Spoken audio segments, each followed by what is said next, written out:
Scorpio, this is going to be your July Cancer new moon reading.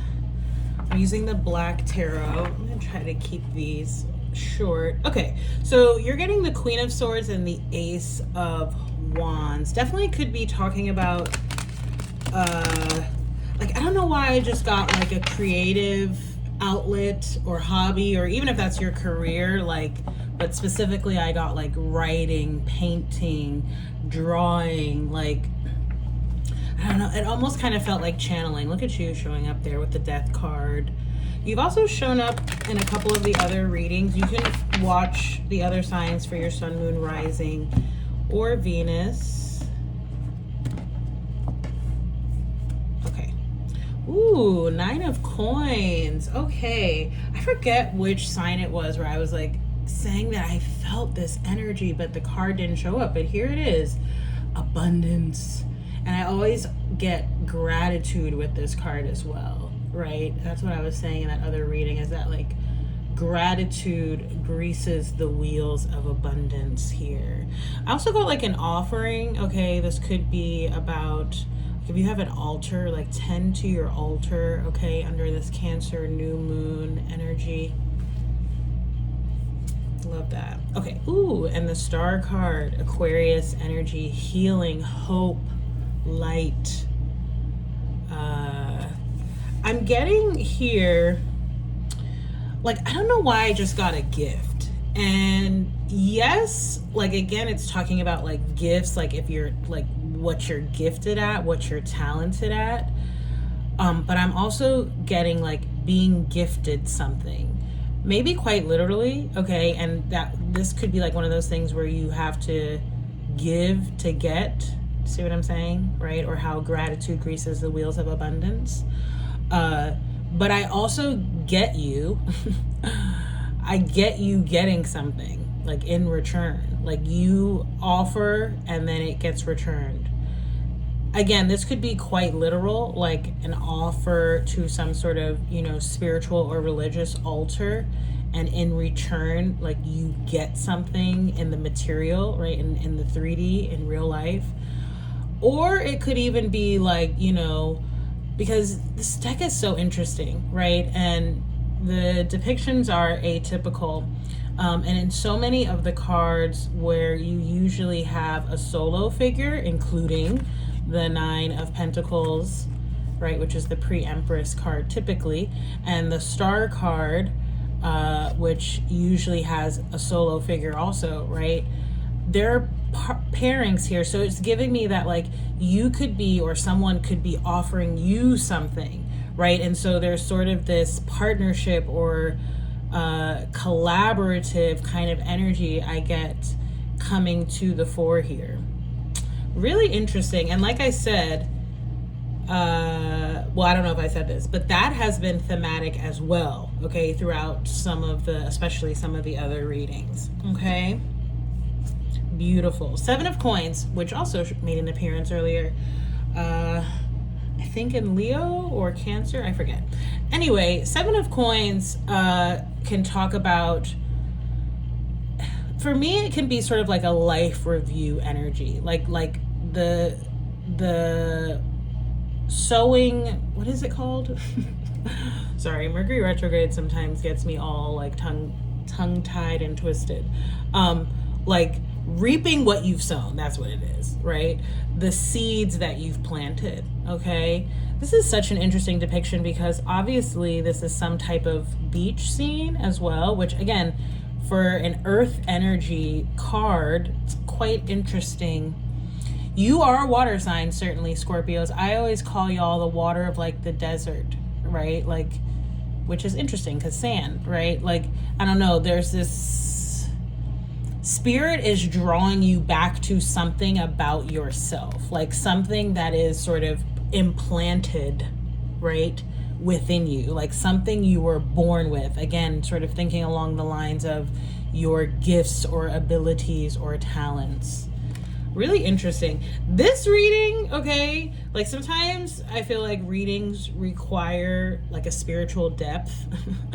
And this is one of them, as only a Scorpio could, of course.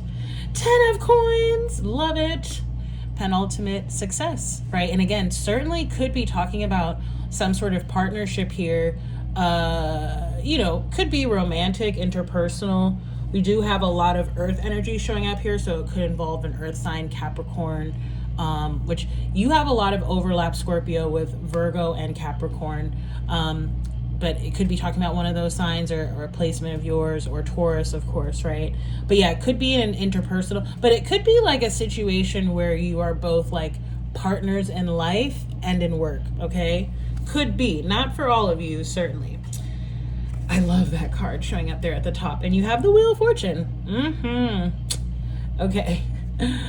I love this. I mean, it's just so like fortuitous and again, abundant here.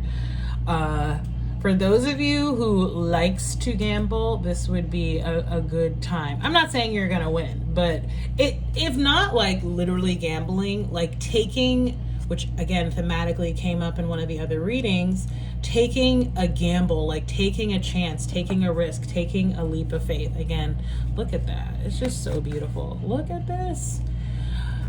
Who wants to be a Scorpio today? I do. I mean, I am a Scorpio rising, but yeah, I mean, 9 of coins, like I said, 7 of coins showing up, 10 of coins, and the Wheel of Fortune. I mean, if nothing else, don't worry about your money, honey, okay? Because especially with that star card here, if you had like financial sorts of ups and downs or concerns, it is being resolved. Again, you may have some work to do on your part in terms of putting yourself forth or making some type of offer or offering, okay? Let's get a quick Moonology card and then we'll close it out. I just saw nothing is set in stone, which also came up earlier. Mutable moon. It's about going with the flow. That could be what the 7 of coins is about as well. Okay, like not trying to force things, which again, thematically has been coming up for the collective right now. Bring love into the situation. New moon in Aquarius. So, again, as a water sign, being attuned and tapped into your heart space is so important. But with this energy, I should say, and with this energy, I get like that Aquarius energy is always so interesting to me because, which is star energy, right? It's about being yourself, right? It's about understanding that, again, your unique sort of viewpoint, talents, abilities, sentiments, whatever, your gifts, right?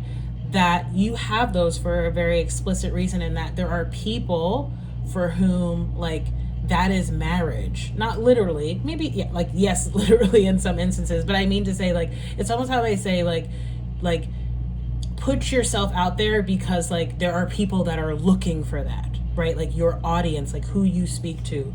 That feels really important here, okay? With that, bring love into the situation. I mean, love is the highest vibration, right? And I believe like that when we speak about things like life purpose, it's about how you're of service, right? What do you do to be of service to others, right? That's also healing for you. Those two things go hand in hand, right? Like often we are creating the medicine that we both need and that others are looking for as well. Okay. Let me wrap this up. This one's going a little long, Scorpio. All right, so it's time to release negativity. Full moon in Scorpio, your full moon. Yes, definitely release negativity. That could even just be like in your mind. Certainly, people around you, who may, we all know the type. Okay. I also just saw your dreams need a practical plan. Full moon in Taurus, which is your sister sign, right? Okay. So if you've been feeling paranoid and acting weird, take this card as a very direct message from the cosmos to stop. Worrying yourself is pointless. It's time to release any negativity you have around the situation you're asking about. If someone has been unkind to you, perhaps it's time for you to release them. This card heralds an emotionally intense time since both the full moon and Scorpio themselves are extremely intense. It's time for you to feel all of your feelings. It's also very Cancerian, right? There could be some nastiness in the air when you pull this card. If that's the case, take it as a sign to move away from anyone or anything you feel is toxic. For some, however, this card has a totally different meaning. Your sex life can improve now if you make an effort. Use your magic. You have all you need inside of you to bring about your desired result. It says emote. It's all better out than in, right? It's about expressing yourself. And it also says it's time to move from living fearfully to living joyfully. You're right to have your suspicions. These are additional possible meanings for the card, right? Grudges are toxic, let something go, and also that it can herald the end of an argument. It says the full moon in Scorpio has a sting in its tail. It can herald a vindictive end to a relationship. It can also be a time when we want to be good but are naughty. If you pull this card, no matter when, your dark side and your shadow self may be showing. The full moon in Scorpio is also a time of magic. If you were thinking of making some magic, this is your time to do it. Again, offerings, right? I want to talk a little bit about that shadow work because it's so intricate with intertwined with the star energy, with that healing energy, with that being of service. It requires you facing yourself in the mirror, right? I always say readings are like looking into a mirror and facing the truth, okay? So that is something for you to chew on, Scorpios, over this new moon in Cancer. And also that reminder about emoting, that it's all better out than in, right, with this energy. And again, super on point for the Cancer energy that we're all experiencing right now. All right, so I hope that helps, Scorpios. Don't forget to like, share, subscribe, book a reading if you'd like. This is a reading that I offer. I think it's called like a new moon reading, something like that. You can book that at the link. Bye.